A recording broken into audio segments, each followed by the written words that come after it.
Bonsoir à tous, bienvenue dans cette 20e édition, oui 20e je sais, déjà 20e édition du Bistrot d'Allez-le-Losc. Bistrot d'Allez-le-Losc, donc la libre antenne web TV des supporters du LOSC, produite par le site Allez-le-Losc et les Dogs du Net, qui revient chaque semaine sur l'actualité du club. Avant de vous présenter les intervenants et les invités, le sommaire de ce soir. En première partie, la rubrique habituelle, qu'est-ce que c'est que ce match? On reviendra sur Rennes-Lille. Le LOSC se place dans cette course à l'élimination vers la Ligue des Champions. En deuxième partie, une partie magazine sur la formation lilloise. Est-ce qu'elle peut prendre le relais du modèle de trading, ainsi que l'annonçait dans ses discours d'introduction Olivier Létang? Et en troisième partie, on reviendra sur le prochain match, donc Lille-Dijon, premier rendez-vous avec Dijon avant le match de Coupe de France, un match donc qu'il ne faut pas rater, donc contre un club qui est mal classé en championnat. Nous avons ce soir deux invités, notamment pour aborder le sujet de la formation. Alors tout d'abord, un ancien de la maison, un ancien d'Allez-le-Losc, Stéphane Elbecq. Stéphane qui s'occupe maintenant du site Allez-Lille. Bonsoir et bienvenue Stéphane. Bonsoir à tous. Donc, bienvenue Stéphane. Alors, c'est l'occasion de rappeler qu'au bistrot de LOSC, c'est le bistrot de tous les supporters du LOSC et notamment de tout l'internet lillois. Il n'y a absolument pas de concurrence entre les sites internet des supporters lillois. Tout le monde est le bienvenu. Et Stéphane est d'autant plus bienvenu qu'il a une longue carrière à LOSC et c'est un ancien fondateur de la maison. Deuxième invité ce soir, alors vous le connaissez tous, il est quasiment là depuis le début du LOSC, c'est en tout cas le président de LOSC Association, plus de 50 ans de présence au club, c'est Patrick Robert. Bonsoir Patrick, merci d'être venu. Bonsoir à tous. Alors, pour justement accompagner Stéphane et Patrick, nous avons des intervenants que vous connaissez. Alors, il est encore une fois cette semaine caché, vous l'entendrez simplement, mais vous ne le verrez pas sur la vidéo. C'est Baptiste, donc, qui s'occupe de la page Breaking Dogs. Bonsoir Baptiste. Bonsoir à tous. Nous avons le retour de Stéphane qui nous rejoint après quelques semaines d'absence. Bonsoir Stéphane. Bonsoir tout le monde. Nous avons Christophe avec son drapeau du Canada qui est toujours présent. Bonsoir François, bonsoir à tous. Nous avons Julien également, Julien des Dogs de Paris. Des Dogs de Paris et de Saint-André comme Patrick. Ah bon. Et nous avons bien sûr qui réalise l'émission, toujours Arnaud qui est toujours présent et que vous ne verrez pas non plus ce soir, mais vous l'entendrez. Il vous fera part notamment de ses avis et des commentaires des supporters en direct. Bonsoir Arnaud. Bonsoir tout le monde. Je vous rappelle, pour terminer ce long préambule, que vous pouvez bien sûr réagir en direct sur les réseaux sociaux, sur le chat de notre chaîne Twitch, ainsi que sur les commentaires de la page Facebook Allez-le-Losc. N'hésitez pas, nous nourrirons de vos commentaires. Ceci étant précisé, nous pouvons entrer dans le vif du sujet. Première rubrique de cette émission, qu'est-ce que c'est que ce match? Retour sur Rennes-Lille, le match de dimanche dernier, victoire du LOSC 1-0 à Rennes. Le LOSC se place dans la course à élimination. On va commencer par la partie statistique. Baptiste, tu as étudié, tu nous as fait quelques petits retours statistiques sur ce match. Oui, bien sûr. Donc, des séries se forment, d'autres se confirment et d'autres s'envolent. Donc, d'abord des séries qui s'envolent parce que c'est la fin de la série de 11 ans sans victoire au Roison Park. La dernière avait lieu en 2010, courant février 2010. Malheureusement, les concurrents directs n'ont pas contre-performé et malheureusement ont tous gagné. Je prends l'exemple de Paris et de Lyon. Donc on va revenir du coup sur ce match, mais juste avant pour vous dire que c'est la fin de série de 7 matchs sans défaite de Rennes, donc c'est la fin d'une série occasionnée par le LOSC. Donc on va revenir du coup sur ce match. Donc le LOSC a récolté donc 21 points en 10 matchs à l'extérieur, plus que tout autre dans l'élite cette année dans la Ligue 1 Uber Eats. 45 points en 21 matchs, soit environ 2,1 points par match. La dernière fois qu'on a connu ça, c'était lors de la saison 49-50, donc c'est pour vous prouver que cette équipe du LOSC est l'une des meilleures que l'on a pu voir. Donc côté match, possession largement pour Rennes avec 69% et 31% pour le LOSC. Donc c'est très rare de voir le LOSC avec un ratio de possession aussi faible, puisque d'habitude le LOSC a environ 40, 50% et non pas 30. Seulement 38 40% de duels remportés et seulement 36% de duels aériens, très faible par rapport à d'habitude, sachant qu'on a quand même José Fonte qui est le défenseur qui gagne le plus de duels aériens. Côté tir, donc Rennes a eu 11 tirs, dont 2 cadrés, captés facilement par Mike Maignan. Et le LOSC a lui eu 9 frappes et 4 cadrés, sur un ratio de 45%. Et enfin, pour finir, le buteur, Jonathan David, pour son deuxième but en 2 matchs, portant son compteur à 4 buts. Donc je vais citer les clubs Lorient, Monaco, Reims et Rennes, donc ont encaissé un but par Jonathan David, exprimant sa montée en puissance. Merci pour ces chiffres, Baptiste. Donc, je pose 2, je retiens 1. Julien, comment tu as pu voir ce match, en fait, cette victoire de Rennes, de Lille, à Rennes, est-ce que tu la trouves méritée?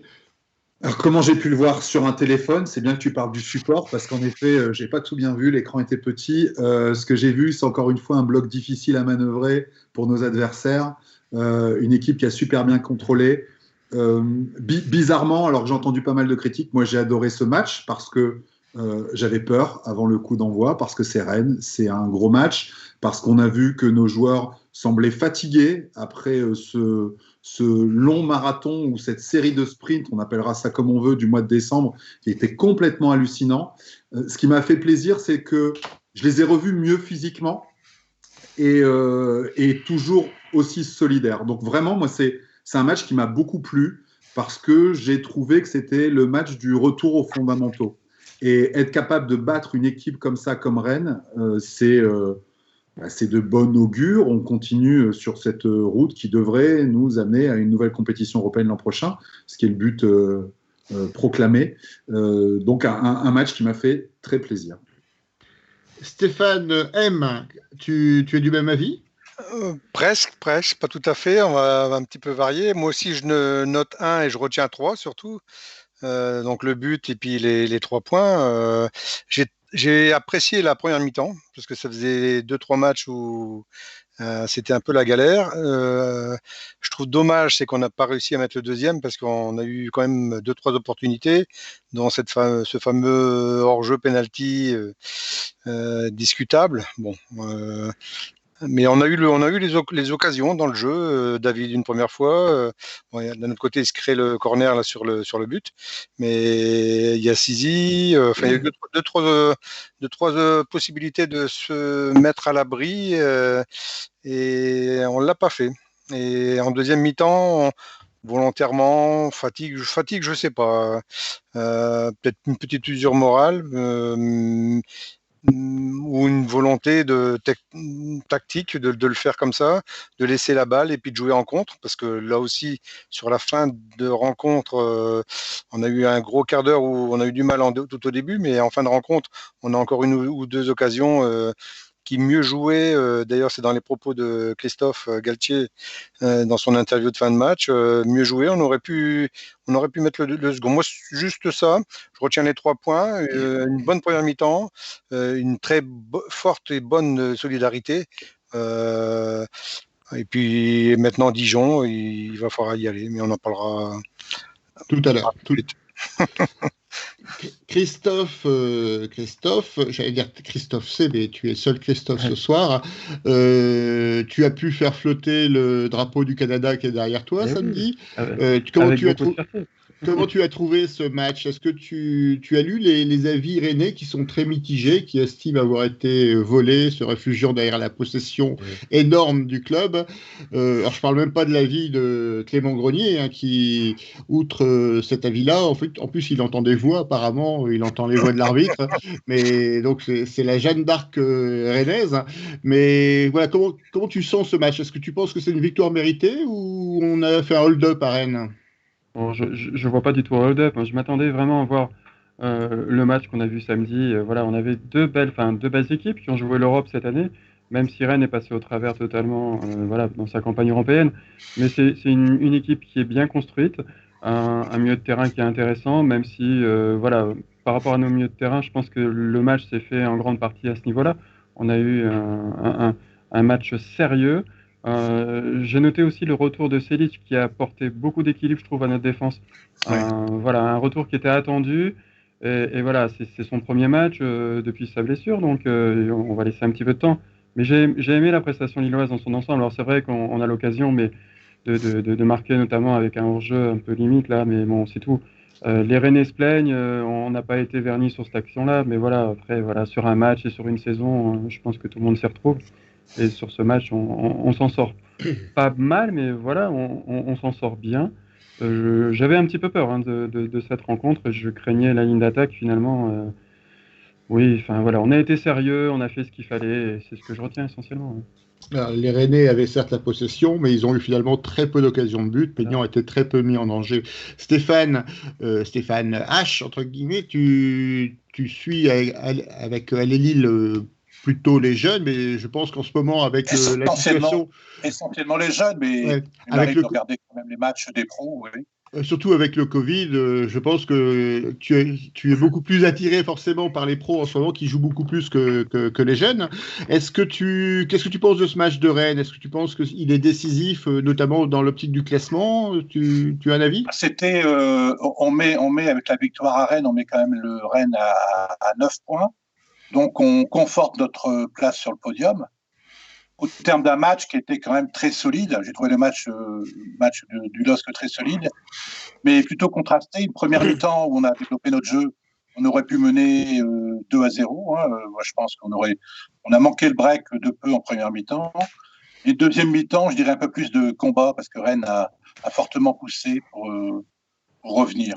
Mais il y a, outre le fait d'avoir mis Rennes, une belle équipe de Rennes à 9 points, moi je noterais aussi le renouveau de Jonathan David. Parce que depuis 2 matchs, Yilmaz est blessé, est absent, mais on se rend compte qu'en fait, on ne se rend pas tellement compte finalement, parce qu'il est bien remplacé par Jonathan David, qui vient de marquer 2 buts coup sur coup au cours des 2 derniers matchs. Donc je dirais que ça c'est un point très positif pour l'avenir. Patrick, toi aussi, tu suis plutôt les jeunes et les amateurs, mais je suppose que tu suis avec beaucoup d'attention le parcours du club, de l'équipe professionnelle. Qu'est-ce que tu penses de ce parcours? Qu'est-ce que tu penses de cette victoire à Rennes? Beaucoup de choses ont été dites là, sur l'aspect technique, tactique, etc., sur la valeur du match et ses retombées. Moi, j'insisterai beaucoup sur le mental parce que, de la même manière que certains d'entre vous, je craignais ce match parce qu'on a eu des prestations un petit peu mitigées contre Angers, Nîmes et Reims où tout n'était pas parfait. Et le fait de se déplacer à Rennes, c'était de nature à peut-être inquiéter un petit peu. Je me rends compte que l'équipe est partie pour gagner. Eh bien, je les ai vus avant le départ. Bon, c'est pas de la langue de bois que de dire bon, on va aller chercher 3 points. Olivier Létang m'a dit on va aller chercher 3 points. Et puis je me rends compte ils sont revenus avec 3 points et qui ont été gagnés avec beaucoup de solidarité, notamment en seconde mi-temps où il a fallu se battre. C'est vrai qu'on peut regretter que le match n'ait pas été tué en première mi-temps, ce qui aurait été fort possible. Mais je retiens le fait qu'on n'a pas trop souffert dans les occasions des Rennais et que surtout, quand il s'est agi de défendre, de l'arrière droit jusqu'à l'ailier gauche, tout le monde s'y est mis avec une belle solidarité, un esprit, et c'est peut-être ça qui en dit long sur la seconde partie de saison, parce qu'il va falloir aller chercher le LOSC sur n'importe quel terrain. Alors, une petite indiscrétion, tu parles d'Olivier Létang et de sa réaction. Est-ce que nous, on appelait ce match le Létang Gico, en fait, du parcours d'Olivier Létang avant d'arriver au LOSC? Est-ce que ces 3 points lui font un peu plus plaisir que d'autres qui auraient été pris contre un autre club? Oh, c'est fort possible, parce qu'il était parti à Rennes, sa famille est toujours à Rennes, donc il était parti l'avant-veille du match, et après la rencontre, on a échangé par WhatsApp, et c'est vrai qu'il avait l'air vraiment très content, quoi. Alors, bon, si on prend 3 points au prochain match à l'extérieur, il sera tout aussi content, je pense, mais le fait d'avoir retrouvé Rennes, ça n'était pas pour lui déplaire, d'autant plus qu'il était assis à côté de Sylvain Armand, et voilà. Ouais, les anciens de la maison étaient proches. Voilà. Arnaud, est-ce que tu as quelque chose à rajouter sur le match, sur l'écart qui se creuse finalement au classement? Est-ce qu'il y a des réactions des internautes sur Twitch ou sur Facebook? Alors, moi, ce que j'avais peur que sur la dernière émission, j'avais dit clairement que ça allait être vraiment un match fermé. C'était presque fermé. Heureusement que Lille a su débloquer le verrou assez rapidement. Et c'est vrai que le deuxième but aurait été vraiment idéal. Je pense que ça aurait été plus simple pour Lille après le 2-0. Mais bon, Et là, comme tout le monde a dit, on a mis 9 points à Rennes maintenant. Je pense que on est toujours dans le bon wagon, on va dire, pour rester dans le top 3. Est-ce qu'on verra par la suite si ça on peut y rester? Je pense que oui, si on joue toujours comme ça et si on est solide mentalement et physiquement. Et c'est vrai que le retour de Zelik en défense a été vraiment pour moi un bon point. Et sur les réseaux sociaux, est-ce qu'il y a des réactions? Alors oui, tout le monde est content ça faisait 10 ans qu'on avait pu gagner à Rosen Park, enfin au stade de la Route de Lorient à l'époque. Et c'est vrai que tout le monde est content aussi là-dessus. Après, il y a énormément de questions déjà pour Patrick Robert sur la formation, sur l'équipe féminine, mais ça, je vais revenir ça par la suite. Mais il y en a beaucoup. Bon, on aura l'occasion d'y revenir très très vite.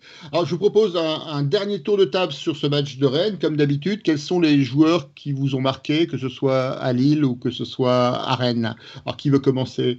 Allez, Stéphane Malaquin. Il y a longtemps qu'on t'a pas entendu sur ce sujet-là. Ce qui m'a marqué, moi je dirais André sur le côté Lille, même si on peut forcément mettre tout le monde à la même enseigne, mais il y a un petit plus quand même à la d'Amico, un petit plus du côté d'André, qui est le moteur, qui entraîne aussi derrière lui un peu tout ça, et je pense que il avait aussi très envie de se faire remarquer avec son retour aussi à Rennes. Donc André, mon côté rennais, allez, on va dire grenier pour sa déclaration de fin de match. C'est un critère parmi les autres. C'est un critère parmi les autres. Baptiste, tu veux nous faire part de ton top et flop? Allez, moi du coup en top, je vais mettre Jonathan David, le buteur qui reste toujours aussi performant devant, qui crée des occasions, etc. En flop du côté de Lille, je vais noter le retour d'Araujo qui n'aura pas marqué entre guillemets son match. Alors certes, c'est un retour, il a quand même fait un plutôt bon match. Maintenant, on attendait plus que de lui. Et du côté Rennes, je vais dire en flop Kamavinga qui a passé plus de temps par terre que sur le terrain. Julien, tu as des joueurs que tu voudrais mettre en avant?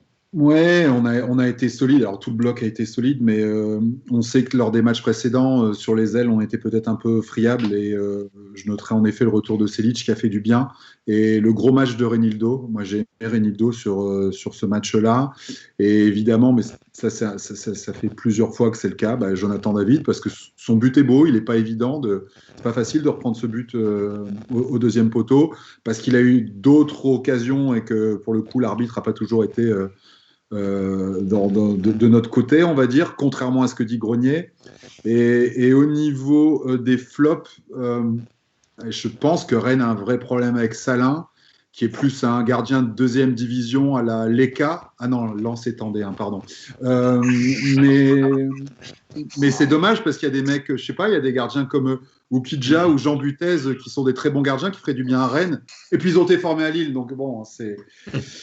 Il y a de quoi faire sur les gardiens et ouais, c'est faiblard. C'est faiblard. Je l'ai lu sur plein de forums à Rennes. Ils sont vraiment inquiets d'avoir un gardien en bois. Ouais. Christophe, tu caches 5 minutes ton drapeau du Canada et tu peux nous faire part de ta sélection?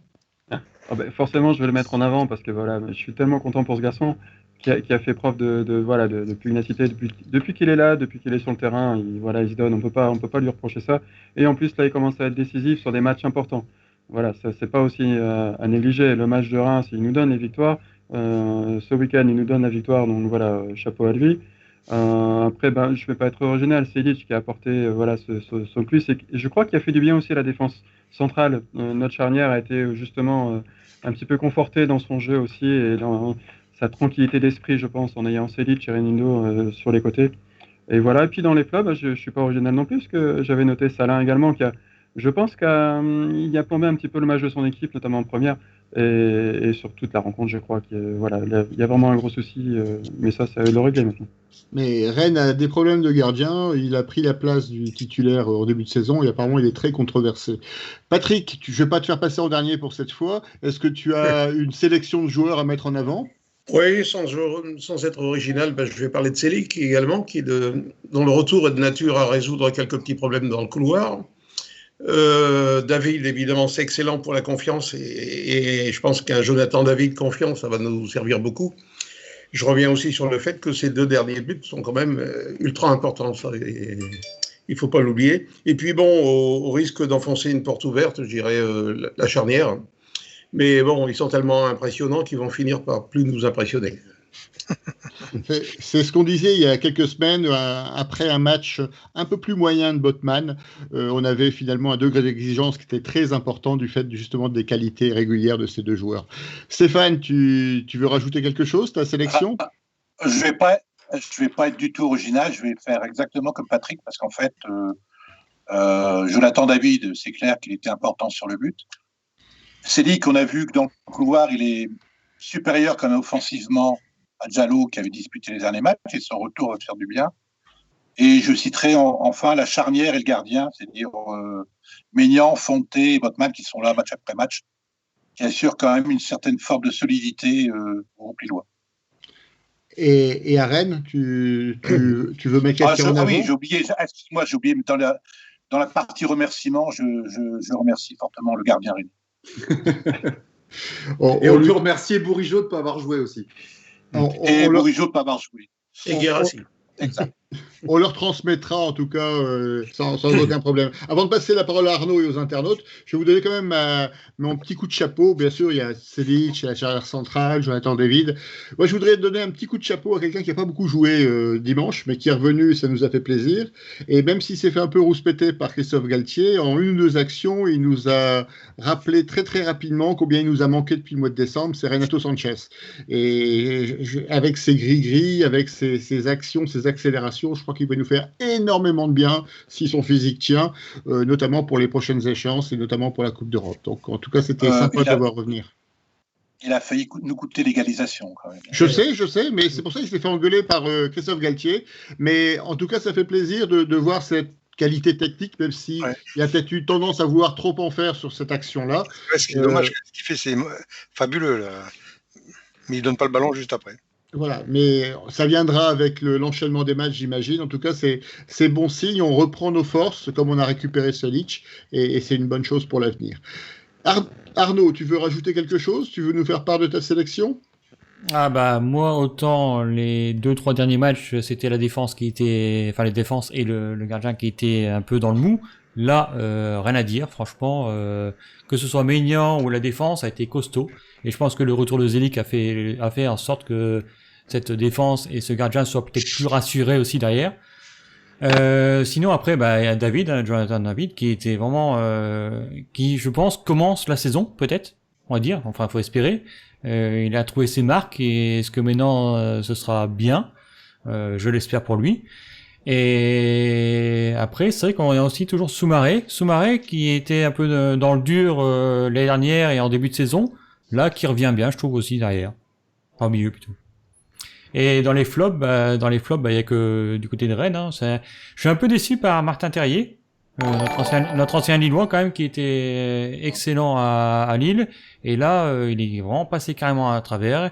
Et puis Kamavinga qui est aussi passé à travers aussi. Alors est-ce qu'il a peut-être la tête ailleurs? Est-ce que pendant le mercato, il a des propositions intéressantes ou quoi aux caisses? Mais là, il est vraiment passé à travers.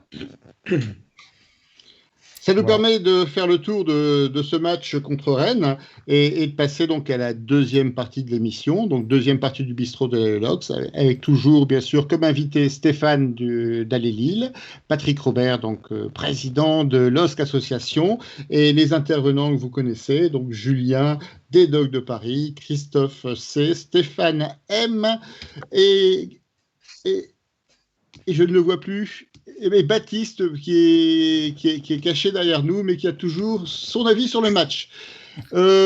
Arnaud, donc à la technique. Deuxième partie de l'émission, donc la formation lilloise peut-elle prendre le relais du modèle de trading? Cette formulation fait référence à une déclaration d'Olivier Létang à son arrivée, qui disait que le club voulait abandonner le trading qui était la marque de fabrique, entre guillemets, du projet Lopez. Alors abandonné, jamais, parce qu'on aura toujours des ventes de joueurs et ça se fait très régulièrement. Tous les clubs, notamment de Ligue 1, ont besoin de vendre des joueurs pour boucler les fins de budget. Mais en tout cas, ça préaugure un retour de la formation qui est un peu...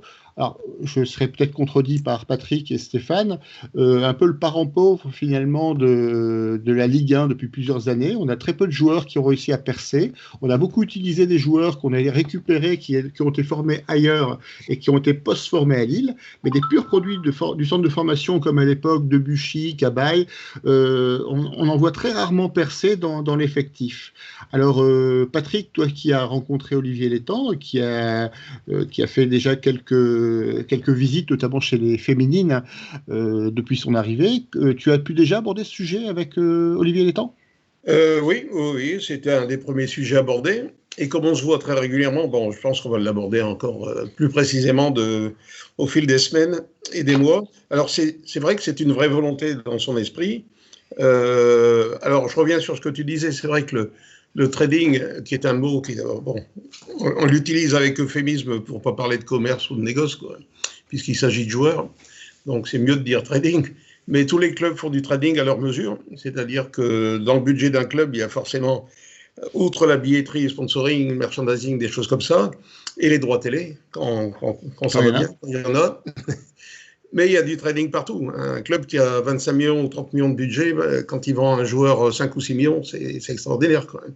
Donc chacun fait du trading. Après, la définition qu'on avait faite, Gérard Lopez, avec l'aide de Luis Campos, il ne faut pas l'oublier, parce que lui, c'est un artisan du trading, ça voulait dire que c'était une politique sur laquelle reposait toute la stratégie du club, financière. Et bon, j'avais rien contre, d'autant plus quand ça nous a permis de devenir européens, on a tous applaudi. Mais depuis le début, on est quand même plusieurs au LOSC à dire que c'est une stratégie qui peut payer. Il ne faut pas se tromper, mais ça reste extrêmement fragile, on l'a vu, parce qu'il a fallu aussi la conjonction d'une crise sanitaire et d'une crise financière due aux droits télé pour que les remboursements deviennent très difficiles à assumer. Ce qui a poussé Elliott à prendre la décision que vous savez. Donc, ça aura encore pu durer. Hein. Gérard Lopez, qui m'a appelé le lendemain de son débarquement, je vais dire, très ému, avait dit qu'il avait un plan pour continuer, un plan de refinancement à partir de février. Mais je pense c'était repartir pour un délai qui était peut-être relativement court. Donc, le trading tel qu'on le concevait nous a gênés dans la formation, c'est vrai, parce que les jeunes conformés, parce que, bon, évidemment, le centre de formation n'a jamais cessé de travailler, mais au-dessus de 16-17 ans, il y avait une espèce de plafond de verre qui était créé par le recrutement de joueurs étrangers en post-formation, qu'on n'a jamais beaucoup vu d'ailleurs, mais qui était là, et qui barrait la route aux jeunes qui étaient susceptibles de sortir de chez nous, ce qui fait qu'ils sont partis. Alors, autre conséquence de cette politique, c'est que ça complique le recrutement. Il est bien évident que les familles, les joueurs, les agences disent, bon, ben, finalement, pourquoi on va aller à Lille, où le gamin aura très peu de chances de sortir, puisqu'on va aller chercher un petit Portugais, un petit Turc ou un petit Brésilien. Pour mettre à ça. Il y a aussi eu des remarques dans le même sens, émanant de certains clubs partenaires, qui nous disaient, bon, bah, qu'est-ce qu'on fout là ? De toute façon, il n'y a plus d'avenir dans notre partenariat, puisque les gamins du Nord-Pas-de-Calais, on ne les voit plus.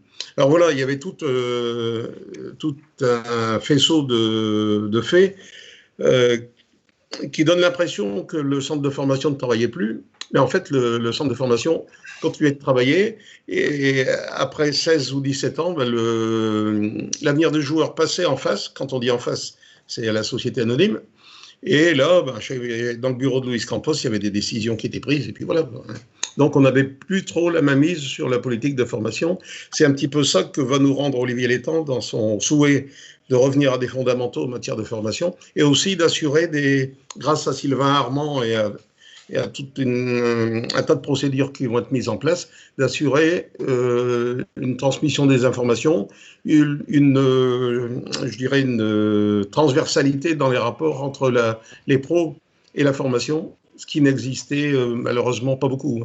Vous connaissez tous les locaux de Luchin, l'ordonnancement des locaux. Bon, on se fait face de bâtiment à bâtiment, et je dois dire malheureusement qu'il n'y avait pas beaucoup qui traversaient la cour dans les dernières années, quoi. Alors qu'on fait partie du même club et qu'on est tous dans le même bateau. Et ça, c'est quelque chose que, bon, pour l'instant, j'ai plutôt une tendance à l'optimisme, mais c'est quelque chose qui devrait se réaliser et se concrétiser dans les mois à venir. En tenant compte aussi, il ne faut jamais l'oublier, du fait que Olivier Létang est un PDG qui n'est pas propriétaire du club et qui doit faire face à une situation économique extrêmement difficile. Oui, c'est pour ça que je disais en préambule que le trading en tant que tel n'est pas quelque chose qui est complètement abandonné de fait, parce qu'on en aura besoin pour boucler les fins de budget, pour notamment en ces périodes où c'est compliqué, oui, avec les droits télé qui disparaissent. Tout à fait, mais je veux dire, si on revient quelques années en arrière, Eden Hazard, quand on l'a vendu, c'était une forme de trading. Oui. La différence près qu'il était arrivé à Lille à 14 ans et qu'il a joué 4 saisons pleines au plus haut niveau.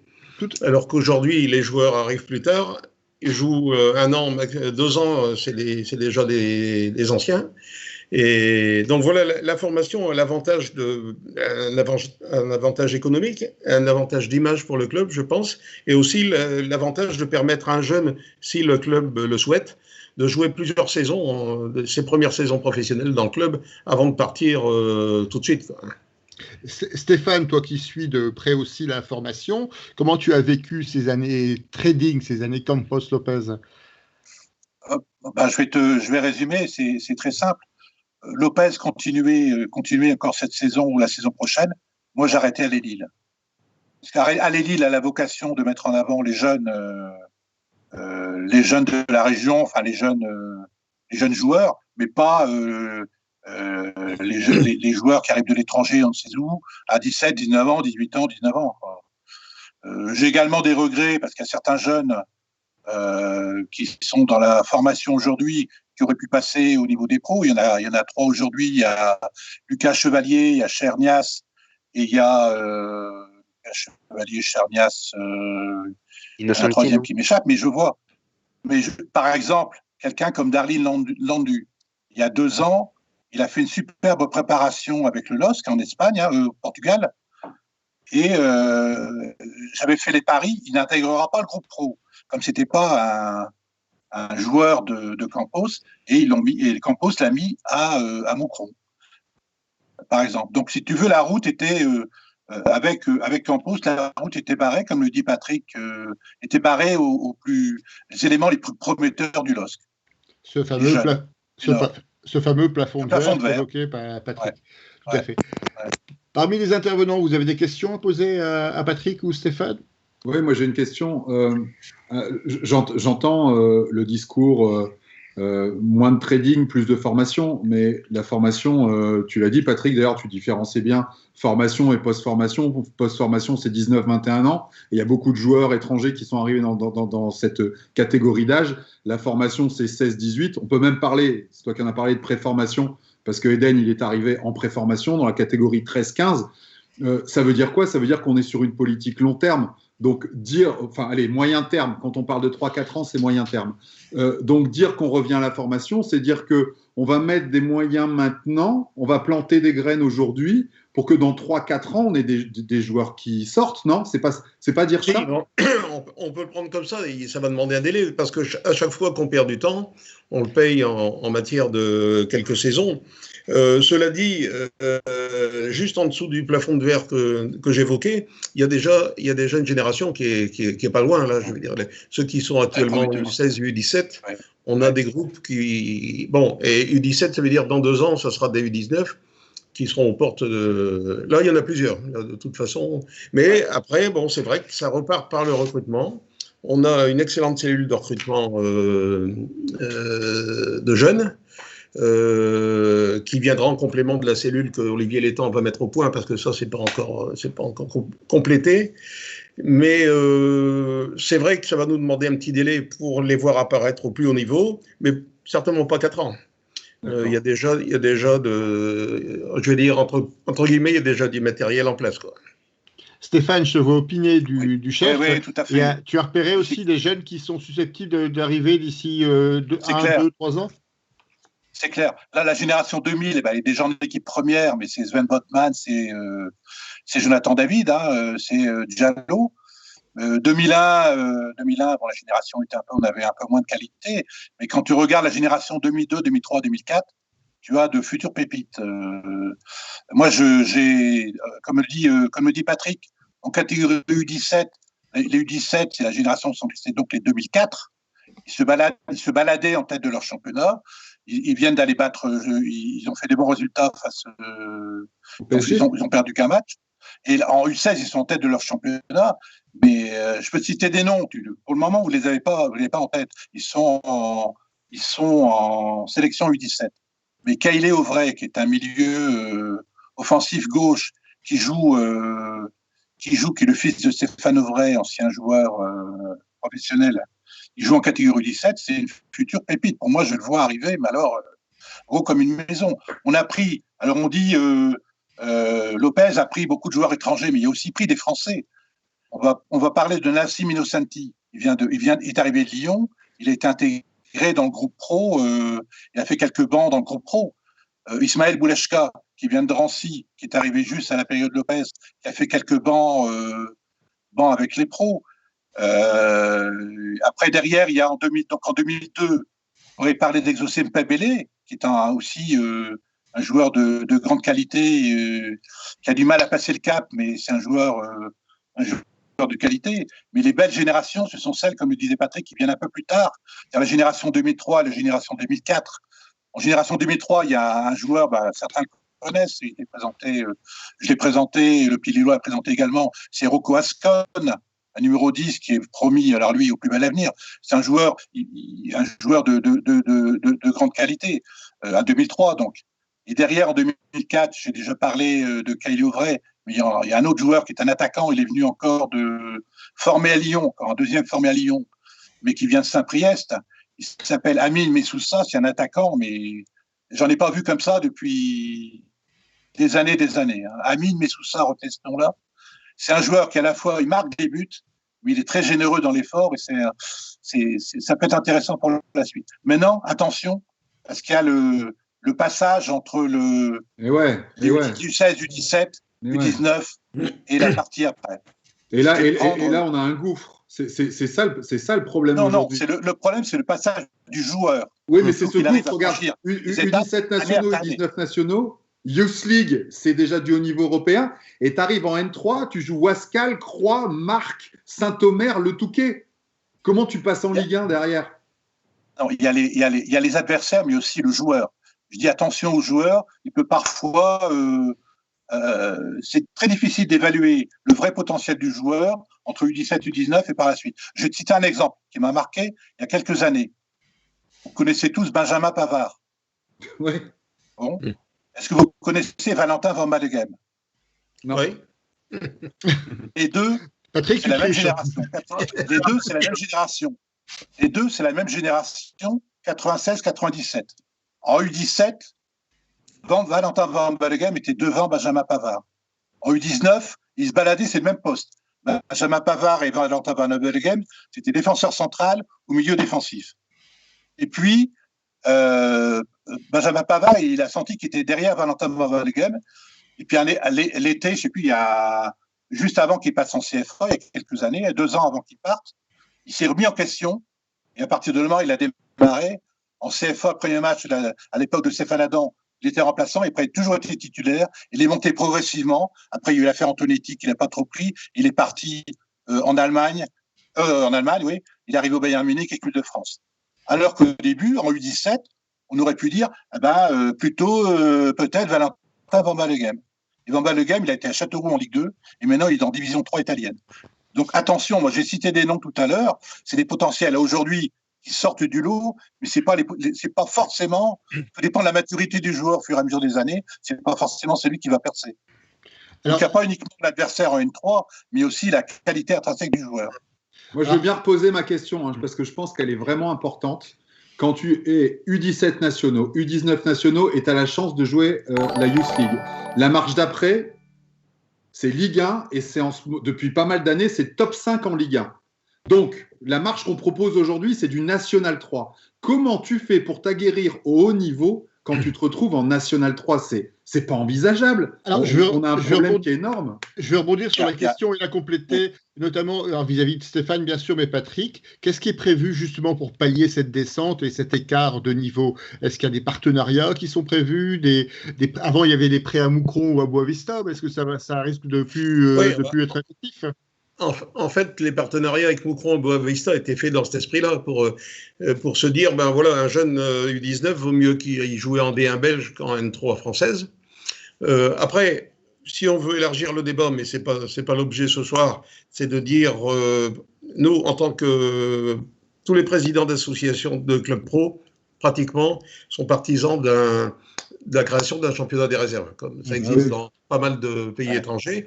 Chaque fois que le problème est évoqué en assemblée générale de la fédération, c'est vigoureusement repoussé par les caciques qui disent que les pros génèrent les meilleures recettes chez les clubs amateurs quand ils se déplacent, ce qui est absolument faux, puisqu'il y a de moins en moins de professionnels qui descendent, et il n'y en a plus du tout quasiment. Donc, le championnat des réserves, ce serait la solution. En attendant, il n'y a que le partenariat. Il n'y a que le partenariat.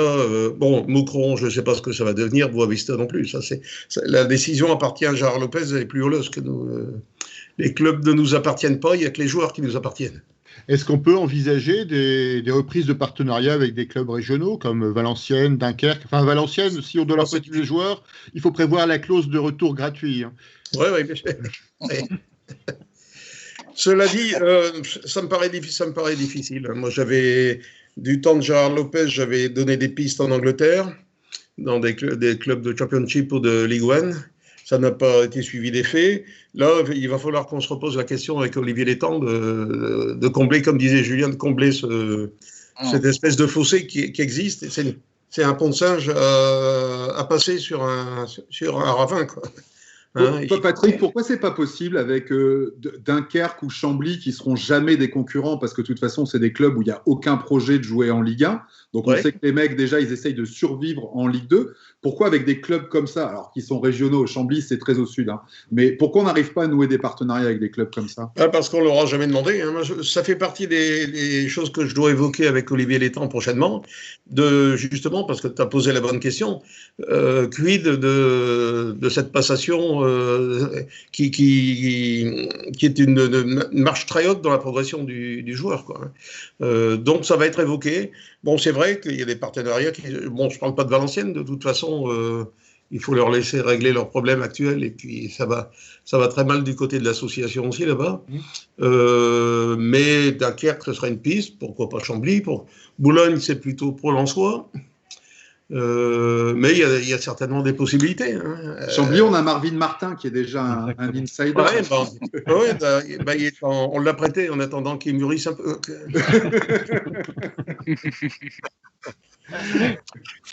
Non, mais c'est un problème essentiel. Et on y pense. Malheureusement, cette année, j'ai bien l'impression que la saison sera blanche.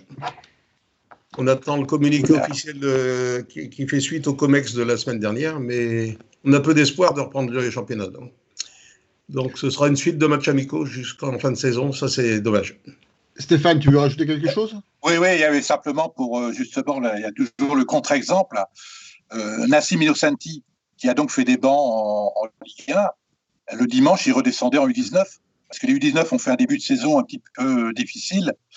Et en fait, Nassim, il acceptait en fait d'être sur le banc en Ligue 1 le dimanche ou samedi, et puis après de jouer en U19, parce que U19, parce que sinon il jouait en réserve. Mais effectivement, il manque quelque chose.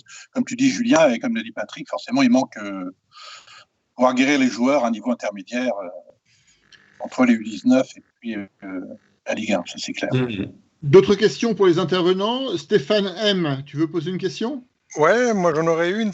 On a tendance à dire que l'entraîneur est un palier, enfin un vecteur de chance, d'occasion, de possibilités vis-à-vis du joueur.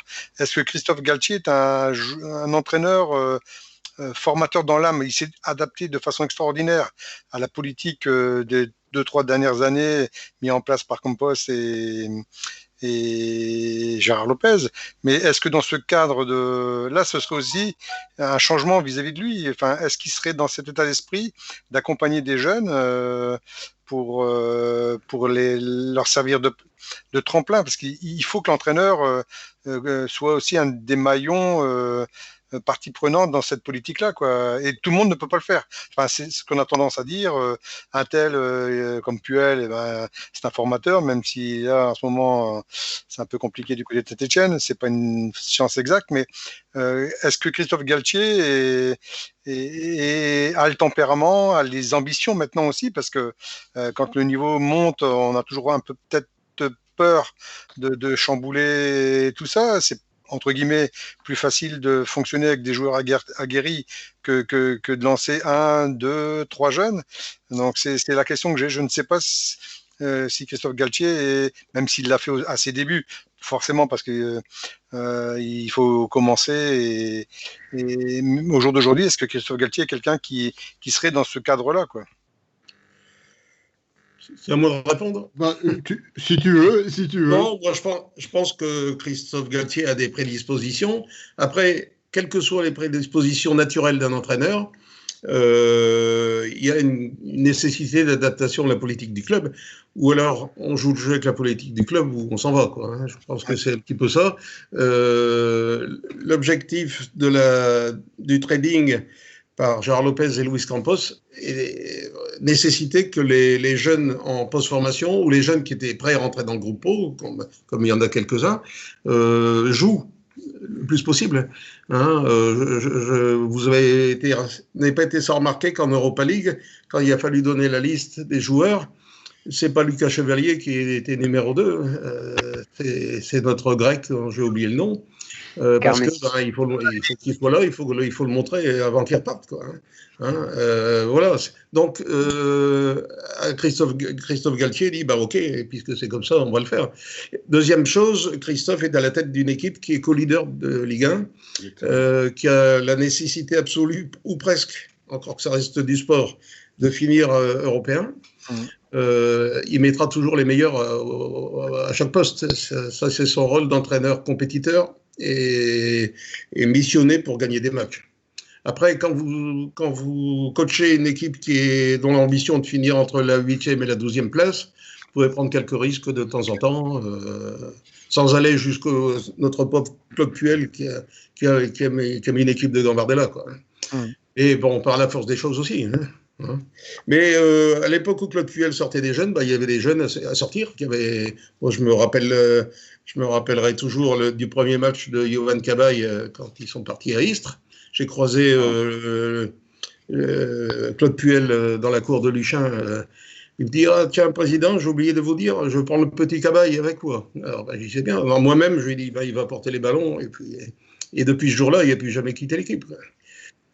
Parce que c'était Cabaye, parce qu'il avait sa place, et autrement Puel ne l'aurait pas fait, je ne pense pas.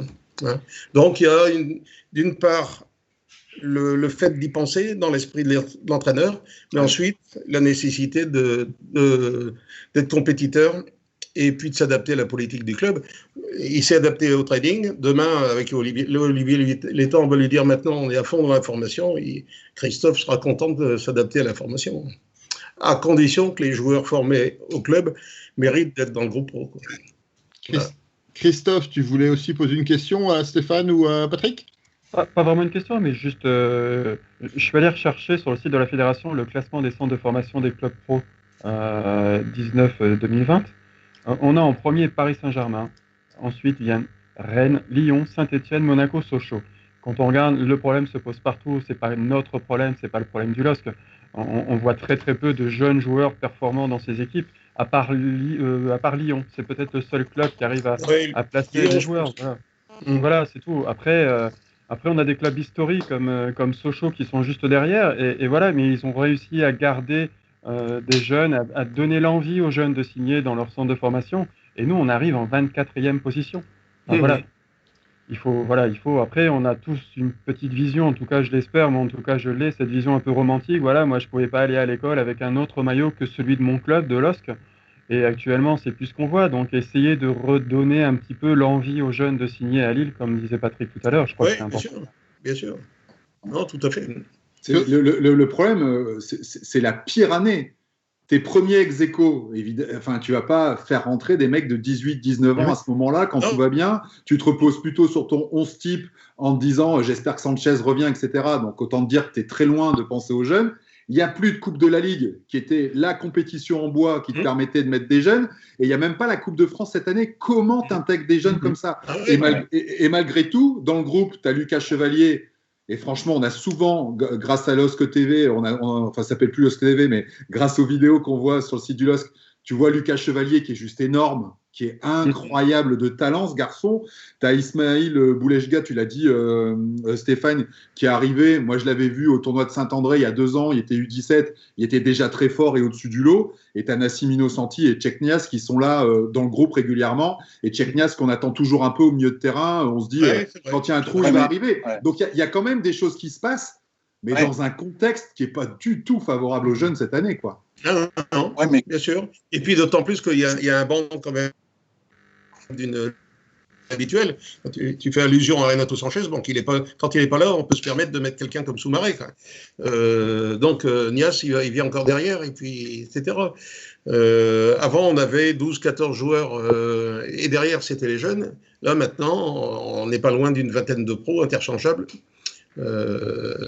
Ça complique encore le problème pour un jeune qui frappe à la porte. Et c'est notamment une des raisons pour laquelle Olivier Létang souhaite dégraisser le portefeuille joueur, entre guillemets, entre les joueurs. Bon, bien sûr, il y a des joueurs qui sont prêtés, qui n'ont pas de plus-value sportive à court terme pour le club, mais il y a aussi beaucoup de joueurs professionnels qui finalement rentrent assez peu. Et le fait de s'en séparer, ça permettra justement, ça ouvrira des portes pour la formation derrière. Oui, voilà, absolument, parce qu'en fait, ces fameux jeunes amenés par Luis Campos, on les attend encore un petit peu. Pour la plupart, débarquer des jeunes qui ne parlaient pas français, qu'on met dans une chambre, qu'on dit mon gosse, tu vas jouer, et puis voilà. Et puis il ne s'impose pas parce qu'il ne s'adapte pas. Et le training a des limites, aussi sur le plan humain, pas l'oublier. Stéphane, je te voyais vouloir réagir. Oui, il faudrait aussi, Patrick a cité les raisons pour lesquelles les jeunes n'arrivaient pas aussi en équipe première, mais il a aussi dit tout à l'heure on a un gap au niveau des générations. C'est-à-dire qu'on a un peu moins de... Il y a un petit écart entre le niveau des jeunes d'aujourd'hui et le niveau pour atteindre la Ligue 1. Quoi. Moi, j'en vois aucun actuellement, je ne sais pas ce que dira Patrick, mais capable d'être titulaire ou même premier remplaçant, même s'il n'y avait que 15 joueurs en pro en équipe première. Non, moi, je suis de ton avis. Encore une fois, j'attends le groupe. Quasiment, 2004-2005, qui nous en séparent, il va falloir faire le nécessaire pour passer le cap. Alors, avant de passer... on a quand même pris, j'ai cité un certain nombre de joueurs tout à l'heure, mais on a quand même pris un petit nordiste attaquant au RC Lens, Victor Poli, qui est en U16. Oui, bien sûr. On a quand même pris un nordiste. On en prend beaucoup des nordistes. Encore une fois, il ne faut pas oublier qu'en éveil et en préformation, on est à 80% de recrutement régional. Et dans ces 80% de la région, il y a 80% de la métropole lilloise. Après, bon, évidemment, ça s'essaime au fil des ans. Alors, on ne le voit pas, mais il a des questions à poser. C'est Baptiste. Tu voulais, je crois, aborder le sujet des féminines. C'est ça. D'abord, donc pour souligner leur bon début de saison et comment déjà ça se passe avec la crise actuellement. On sait qu'ils n'ont pas joué, ils sont actuels 4e de D2 d'ailleurs avec un match de retard. Comment ça se passe de leur côté ? Ça pourrait se passer mieux. Disons qu'elles s'entraînent, mais elles sont privées de matchs amicaux et il y a fort à parier qu'elles seront privées de fin de championnat.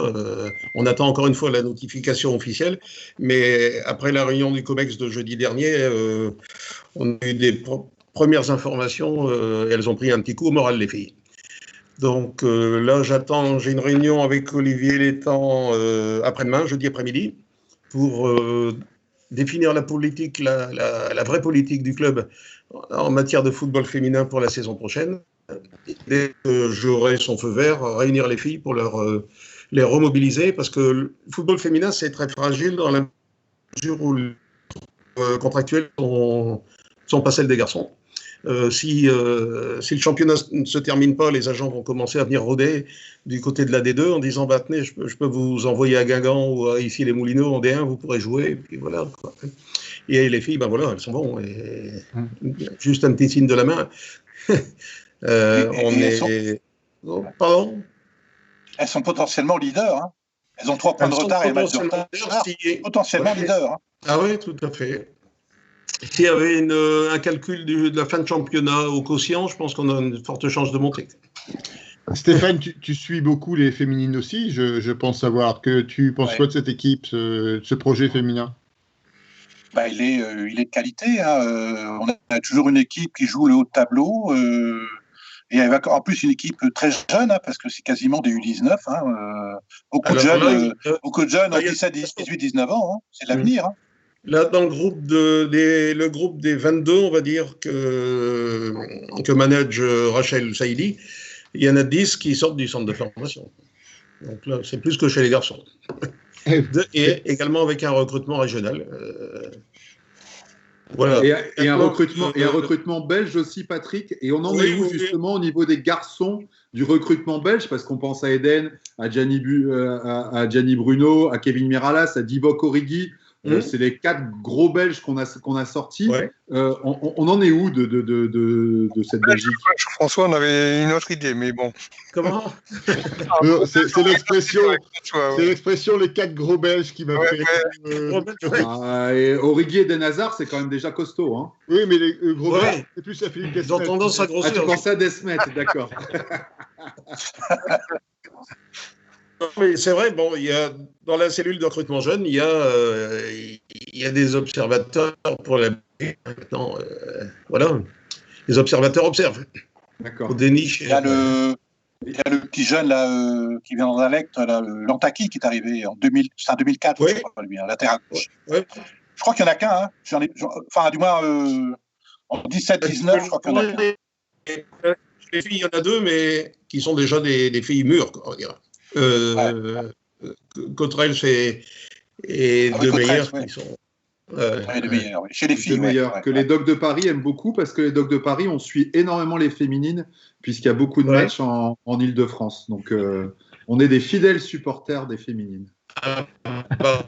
Ça ne m'étonne absolument pas des Dogs de Paris.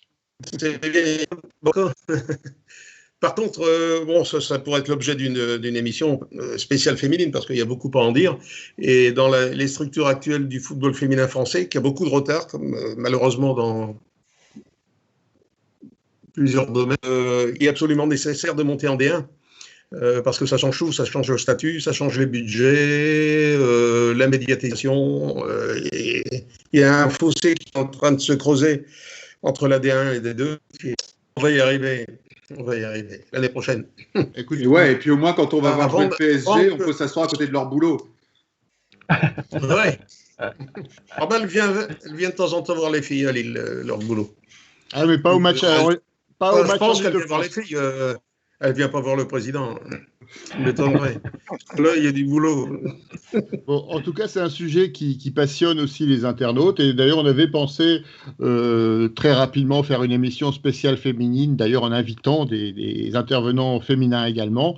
On sollicitera certainement, Patrick, sur ce sujet.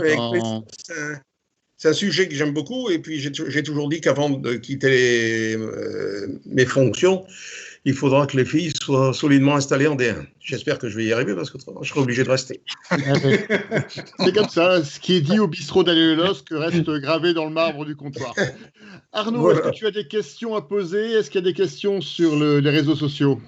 Alors, en fin de compte, vous avez tous répondu quasiment aux questions qui étaient demandées. En fin de compte, c'est quelle sera la politique d'information avec l'arrivée du président Létang, jeunes du Nord ou hors région. Patrick l'a bien répondu que, en fin de compte, 80% des jeunes qui arrivaient au centre de formation étaient du Nord, Pas-de-Calais, enfin de la région du Nord, on va dire. Donc déjà, oui, voilà, donc il y a déjà une partie là-dessus. Ensuite, sur l'équipe féminine, ben voilà. Est-ce que le président Létang s'est exprimé sur les moyens qu'il comptait donner à la section féminine? Je pense que Patrick a répondu aussi. Je pense que tant qu'ils sont en Ligue 2, et je pense pas qu'il va débourser beaucoup là-dedans. Il faut absolument qu'ils montent en Ligue 1 pour monter les sommes du budget, on va dire. Après, tout ce qui était le budget formation, oui, on a vu.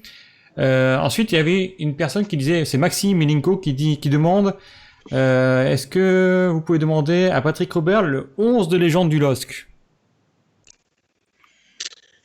J'ai donné pour la Voix des Sports quand ils ont fait un numéro sur mes 50 ans, là. Mais il faudrait que... le 11 de légende ou le 11 que j'ai connu. Parce que j'ai pas vu les grandes équipes des années 40-50. Oui, voilà, donc enfin, les 11 et 50 ans passés, on va dire. Moi j'avais mis Bernard Lama dans les buts. Faut que je vous dise ça de mémoire. Hein. Il y avait Debuchy. Derrière, il y avait Debuchy. J'avais reconstitué, je crois, la charnière Prieto-Gardon. Arrière gauche, je ne me souviens plus, ça me reviendra. Au milieu, il devait y avoir Angloma, Cabaye, Hazard en 10. Bon, j'en oublie, hein, mais et devant, je me souviens avoir mis Abedi Pelé.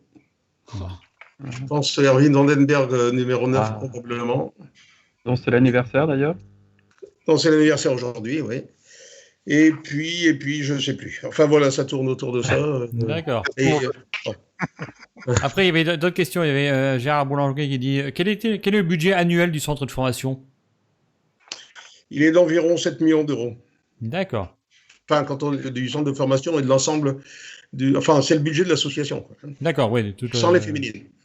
Ah oui, parce que les féminines ont aussi un budget différent par rapport à la... Oui. D'accord. Ok. Et puis aussi Rico qui disait aussi, avec la formation, le LOSC a bien fait son dernier doublé. Il faut pas l'oublier. Et c'est vrai quand on regarde tous les jeunes de centre de formation qui sont arrivés lors du doublé, il y en avait beaucoup. C'est une des premières choses que m'a dit Olivier Létang la première fois qu'on s'est rencontrés dans son bureau. Il m'a dit, d'ailleurs, il venait d'arriver à LOSC et il s'appropriait déjà un petit peu le palmarès. Il m'a dit, on a réussi le doublé il y a 10 ans avec 50% d'effectifs sortant du centre. Il n'y a pas de raison qu'on ne puisse pas le refaire. Voilà. Et après, on a Patrice Marlon qui demande aussi, est-ce qu'il y a des partenariats aussi avec l'équipe féminine? Partenariat privé ou de club? De club et privé aussi. Partenariat privé, on commence à avoir quelques sponsors. Malheureusement, on n'a pas grand-chose à leur offrir en visibilité, donc c'est un peu du partenariat affectif. C'est des gens qui aiment bien le football féminin, qui souhaiteraient que ça se développe. Et puis, il faut reconnaître aussi que les investissements dans le football féminin n'ont rien à voir avec ceux dans le football masculin, donc ça peut attirer du monde. Et en partenariat club, là, on travaille sur des pistes un petit peu ambitieuses, mais qui peuvent déboucher sur une progression de la sélection féminine. C'est des partenariats aux États-Unis avec des universités pour accueillir des étudiantes. On a quelques pistes sur le même thème avec des grands clubs suédois, parce que le football féminin suédois est à très haut niveau. Et puis, on a des partenariats en Angleterre avec des clubs de 3e division contre lesquels on joue des matchs amicaux, etc. Sur les partenariats, je voudrais compléter la question de François Caillet en ligne, d'ailleurs, qui est un joueur de Saint-André, encore un, Saint-André, décidément. François, il parle des jeunes de la région, de la métropole, et je pense que derrière sa question, il y a aussi cette logique de club partenaire, parce que pour l'avoir vécu à l'époque à Saint-André, dans les autres villes autour du club, c'était une réalité, et on était fiers d'être club partenaire du LOSC. C'est quoi ta politique, toi, Patrick, sur ces clubs partenaires du LOSC? Actuellement, on a 47 clubs partenaires. C'est beaucoup, on voudrait un peu réduire à 40. Et on va développer un partenariat on va diviser ces clubs en 2 niveaux.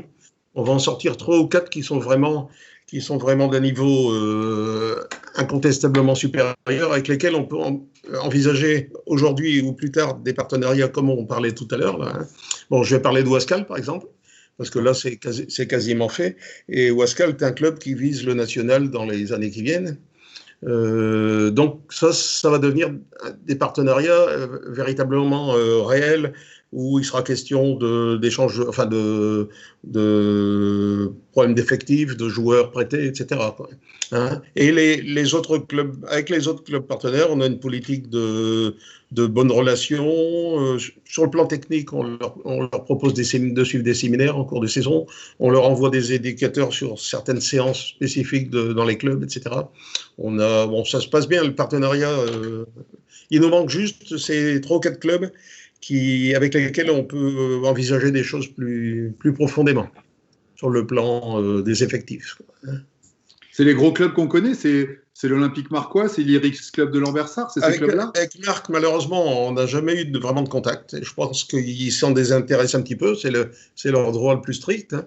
On observe également avec beaucoup d'attention ce qui se passe à Lambersart en ce moment, puisque ça va devenir un club énorme, qui va dépasser les 1000 licenciés après la fusion. Ouais. Ça sera certainement sur le nord-ouest de la métropole un club partenaire essentiel. Quoi.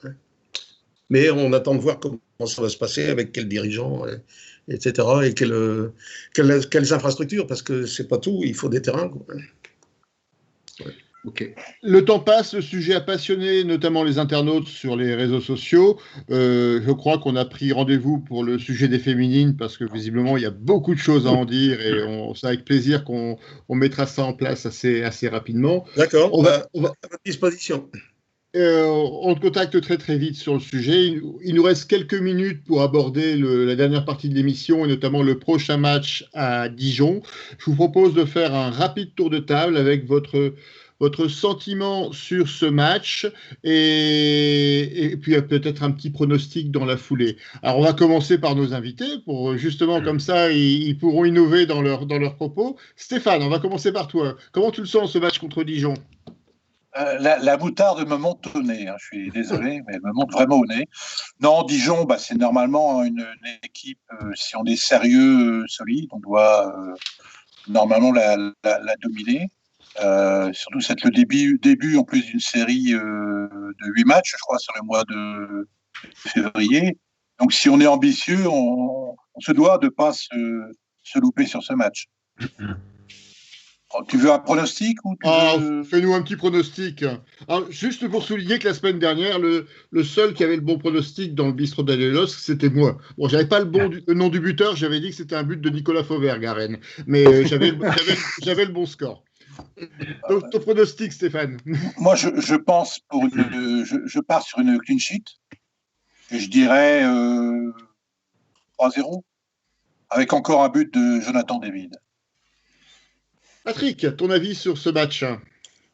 C'est à peu près la même chose que Stéphane, c'est-à-dire que il faut être très attentif, faire très attention. Les Dijonnais ont l'air sur certains matchs de se battre avec beaucoup de volonté pour éviter le pire. C'est toujours pareil dans ce match, on aura affaire à un bloc bas probablement, où il faudra marquer relativement vite. Moi, je serai un petit peu moins ambitieux, je vais dire, et j'aimerais bien que David mette le deuxième à la 93e. Quoi. Baptiste, est-ce que tu nous as préparé des statistiques sur ce match? Exact, j'en ai. Donc, du coup, ça va être le match face au 18e de Ligue 1. Les 5 derniers matchs de Lille favoris avec 4 victoires, notamment celle 2-0 il y a plus d'un mois avec un but de Wea d'une magnifique reprise. Dijon est resté muet à 6 reprises en 11 rencontres face au Dog, en Ligue 1 bien évidemment. Il y aura d'ailleurs la rencontre en Coupe de France, comme tu l'as dit tout à l'heure, mercredi 10 février à 19h face à Dijon. Faut savoir que Dijon reste sur un match nul 1-1 contre Strasbourg, un match nul 0-0 contre Marseille et aussi un match nul 0-0 contre Reims. Donc 3 matchs nuls.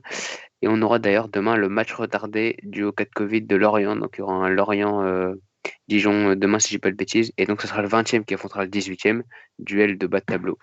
Et donc le LOSC, il faut savoir qu'il affiche 72% de succès face à Dijon. Donc 11 matchs ont été disputés en Ligue 1, 8 victoires pour le LOSC, 1 nul et 2 défaites. Soit son meilleur ratio face à un adversaire affronté au moins 5 fois dans son histoire. Désolé, j'ai fait un peu long. Et mon pronostic, ça sera 3-1 pour le LOSC. Écoute, un pronostic aussi optimiste. Stéphane, est-ce que tu penses, là aussi, peut-être que ce match en retard qui va être joué demain contre Lorient va être aussi un atout supplémentaire pour le LOSC? Oui, ben c'est ce que j'allais dire justement. Ça va être quand même difficile pour eux d'enchaîner. Et pour nous, Lillois, un avantage qu'il va falloir savoir utiliser.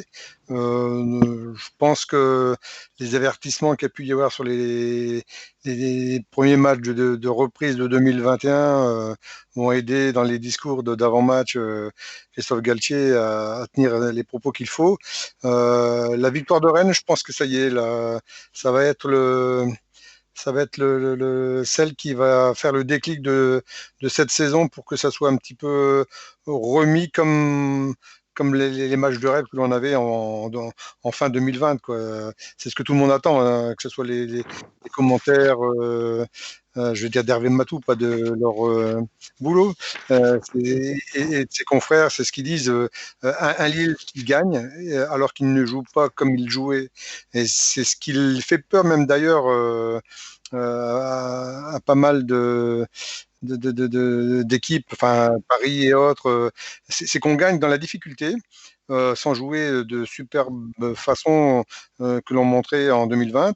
Et le retour de Sanchez, ce déclic à Rennes, qui était un des concurrents directs. Donc je pense que il faut être sérieux, mais ça, on va l'être. C'est parti pour que... Ouais, moi j'allais dire 3-0, mais pour pas dire le même discours que mon homologue Stéphane, on va dire 4-0. Avant de passer la parole à Christophe, je relève un commentaire sur le chat où il y a un deuxième pronostic exact la semaine dernière, 1-0, c'était KH Losk, mais qui avait pris beaucoup moins de risques que moi, il avait pronostiqué un but de Renato Sanchez. Donc Christophe, ton avis sur ce match et ton pronostic? Le pronostic, je vois un bon 2-0 avec mon ami canadien, et puis après, voilà. Je ne peux que le citer, hein, forcément. J'aimerais tellement qu'il enchaîne un petit peu les matchs. Après, moi, je suis assez content aussi d'avoir une semaine complète encore de boulot pour l'équipe au complet ou presque. Je pense qu'à part Bourak, on devrait avoir l'effectif au complet. Avec une semaine de travail et de cohésion pour l'équipe, ce serait quand même bien. On évite aussi la fiche de 13 heures qui nous réussit jamais. Ça aussi, voilà, c'est pas toujours facile de jouer à cette heure-là. Donc voilà, j'espère une belle victoire contre le 18e qui a gagné 2 matchs cette saison. Hein, donc si on perd celui-là, ce serait vraiment malvenu, quoi. Voilà. Julien, pour terminer, un match contre un club classé 18e du championnat avec déjà un écart avec les clubs qui le précèdent au classement. Un match supposé facile. Le principal adversaire du LOSC, ce ne serait pas le LOSC, encore une fois? Je suis même pas sûr, parce que je me mets 2 secondes à la place de Dijon. Ils ont 2 matchs en 4 jours. Ils jouent Lorient demain. Tu mets tout sur le match de Lorient, tu vois. S'il y a un match à gagner, c'est celui-là. Et je pense qu'ils sont strictement aucune illusion sur le match de dimanche. Donc, j'imagine qu'ils vont se tuer à la tâche demain et ils feront ce qu'ils peuvent 4 jours plus tard, dimanche, en sachant qu'eux, pour le coup, n'ont pas l'habitude d'enchaîner les matchs. Je vois pas comment on peut perdre. Même en étant notre propre ennemi et en faisant pas un super match, je vois pas comment on peut perdre ce match. On a vu qu'il y a un mois, c'est faiblard, Dijon. Hein, c'est vraiment faible. Hein, c'est une équipe les plus faibles qu'on a rencontrées. Je pense que, comme Christophe, 2-0, mais sans forcer, tu vois, sans faire beaucoup d'efforts. Arnaud, ton avis, ton pronostic et ceux des internautes? Alors, pour ma part, oui, j'espère qu'on va pas être trop confiant et la jouer un peu trop facile. Parce que, l'air de rien, je rajouterai une statistique que Baptiste n'a pas citée, c'est que Dijon, sur les 5 derniers matchs à l'extérieur, c'est 3 nuls et 2 victoires. Donc, ils n'ont pas perdu sur les 5 derniers matchs, sur les 5 derniers déplacements. Ensuite, moi, je dirais que, avec la dynamique de Lille actuelle, le bon match de Rennes, je pense que un 2-0 voire un 3-0 serait le minimum, on va dire, contre Dijon. Après, pour tout ce qui reste du chat, on va dire, on a Losk Boy qui dit 2-0, Fonte Bamba, Rico62 qui dit 4-0, KH qui dit 2-0, Schizophile qui dit un 2 ou 3-0 propre et sans but encaissé. Dericotte 2-0 avec un but de David pour le deuxième aussi. Moi, je pense qu'ils ont quasiment tous raison, on va dire. Je pense qu'on ne prendra pas de but parce qu'avec Zelik qui est de retour, la défense qui est costaud, Maignan qui a l'air d'être un peu remis de ses bévues, je pense que ça devrait aller. Écoute, on a fait le tour de ces pronostics. Je vous ai pas donné le mien, donc moi je vais vous dire simplement aussi, j'attends un match pas si facile que ça, plutôt compliqué parce qu'on aura certainement un bus derrière, il faudra le contourner. Je pense qu'on devrait gagner ce match. Je vais dire 2-1 pour être un peu moins optimiste que vous et pour laisser une chance aux Dijonnais de sauver l'honneur avec un but qu'on leur offrira mais qu'on rattrapera très facilement dans le match. Nous avons terminé cette émission, ce tour de table de l'actualité du LOSC. Je voulais remercier Stéphane et Patrick, nos deux invités. Merci à vous deux. Merci beaucoup. Vous êtes les bienvenus. Vous avez vu que nous avons des sujets pour vous très prochainement. Donc, on garde le contact et on vous reverra bientôt avec nous. Après tout, c'est le seul bistrot pour l'instant qui est ouvert. Bon, certes, on ne boit pas grand-chose, mais à part vos paroles. Mais... Mais en tout cas, il est toujours ouvert malgré la situation sanitaire. Je voulais remercier nos intervenants, donc Baptiste, qu'on ne voit toujours pas, mais qui est toujours présent. Julien. Je voudrais rajouter un truc, François. Oui, je t'en prie. Un petit truc. J'ai eu la chance de recevoir à Noël comme cadeau un livre qui s'appelle Jean de Lebar, Un homme dans sa ville, aux éditions Nord Avril. Et c'est le dernier livre de Monsieur Patrick Robert. Et c'est un très bon livre. Ça manque de football, mais enfin. Voilà. Et voilà, j'ai pris beaucoup de plaisir à la lecture de ce livre que je ne peux que recommander aux gens qui aiment Marquette, qui connaissent Marquette, et même à ceux qui connaissent pas Marquette, parce que Jean, il a été maire pendant 26 ans, et il n'y a pas beaucoup d'élus qui ont été maires aussi longtemps, donc forcément, c'est l'histoire d'un élu local. Et dans une période un peu compliquée, chahutée politiquement, recentrée sur les élus locaux, c'est intéressant aussi de voir quelle est leur vie, quels sont leurs projets. Voilà. En tout cas, bravo Patrick, j'ai vraiment trouvé ton livre génial. On pourra faire un bistrot spécial pour tous les livres que tu as écrits, Patrick. Il faudra prévoir 3 ou 4 heures d'émission, tellement tu en as commis. Quand vous voudrez, je les montrerai. Donc voilà, merci donc aux intervenants, merci à Baptiste, merci à Julien des Dogs de Paris, merci à Stéphane, merci à Christophe, bien sûr, merci à Arnaud, et merci à tous les internautes qui ont participé vraiment avec beaucoup d'envie sur les différents chats. Je vous donne rendez-vous la semaine prochaine pour une nouvelle émission, mardi prochain à 20h30. D'ici là, bonne soirée et bien sûr, allez le LOSC. Bonne soirée. Au revoir à tous. Bonne soirée.